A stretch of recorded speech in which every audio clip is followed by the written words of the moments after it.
ஒரு headphones order பண்ணது குத்தமாயா? நான் ஆர்டர் பண்ண product realme buds air 3 Bluetooth headset. நான் ரிசீவ் பண்ணதோ ஒரு செல்லோ டேப் சுத்தின ஒரு ஃபேக் ப்ராடக்ட். இதுல ஒரு இன்ட்ரெஸ்டிங் திங் என்னன்னா, இது இன்ட்ரெஸ்டிங்னு சொல்ல முடியாது. ஒரு இரிட்டேட்டிங் திங் என்னன்னா, பாக்ஸ் ஒரிஜினல். அதோட லேபிள் ஒரிஜினல். அதுக்கப்புறமா அத சுத்தி இருந்த பாலித்தீன் ஷீட் கூட ஒரிஜினல் மாரி இருந்துச்சு. ஆனா ஓப்பன் பண்ணா சர்ப்ரைஸ்! இந்த உள்ளம் கொள்ளை போகுது படத்துல ஒரு சீன் வரும். அதாவது நல்ல ஃபுல் சிகரெட் பாக்கெட், புது பாக்கெட் அப்படின்னு நெனச்சு ஓப்பன் பண்ணாரு. உள்ள பார்த்தா குடிச்சிட்டு வச்ச துண்டு பீடி இருக்கும். அந்த மாதிரி ஆயிடுச்சு.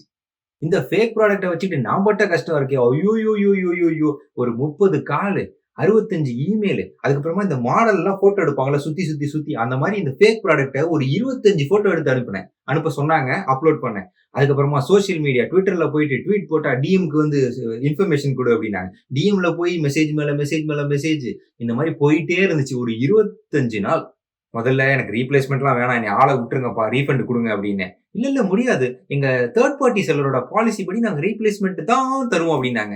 வேணும்னே இந்த பாலிசி வச்ச மாரி எனக்கு தெரியுது. ஒரு வழியா ரீப்ளேஸ்மென்ட்ட அப்ரூவ் பண்ணாங்க. அப்பா எல்லா பிரச்சனையும் முடிஞ்சுச்சு. நேரா வந்து ரீப்ளேஸ்மென்ட் குடுத்துட்டு ப்ராடக்ட்ட எடுத்துட்டு போறாங்க அப்டின்னு நெனச்சிட்டு இருந்தேன். நேரா பிக்கப் பெர்சன் வந்தாரு. வந்து பார்த்துட்டு, "இது நாங்க பிக்கப் பண்ண வந்த ப்ராடக்ட் இல்லங்க. இத பிக்கப் பண்ண முடியாது" அப்டின்ட்டாரு. இதத்தானப்பா நான் முதல்ல இருந்தே சொல்லிட்டு இருக்கேன். இது ஃபேக் ப்ராடக்ட். இது ஒரிஜினல் ப்ராடக்ட் கிடையாதுன்னு. இது ஒரு தடவ நடக்கல எனக்கு. 2 தடவ நடந்துச்சு. 2 தடவ பிக்கப் பெர்சன் வந்து பார்த்துட்டு முடியாது அப்டின்ட்டு போயிட்டாரு. அப்புறம் என்ன? மறுபடியும் முதல்ல இருந்து கஸ்டமர் கேருக்கு கால் பண்றது, சோசியல் மீடியால மெசேஜ போடுறது, இமெயில் அனுப்புறது இப்படியே போயிட்டு இருந்துச்சு. ஷப்பா! முடியல.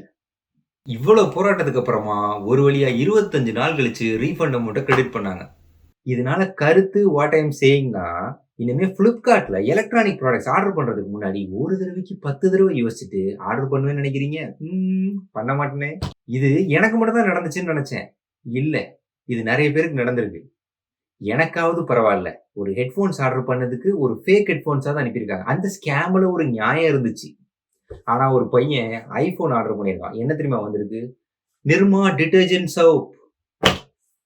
அந்த பையனும் போராடி பார்த்திருக்கான். என்னைய மாரி Flipkartஓட முடியல. வேலைக்கு ஆவல.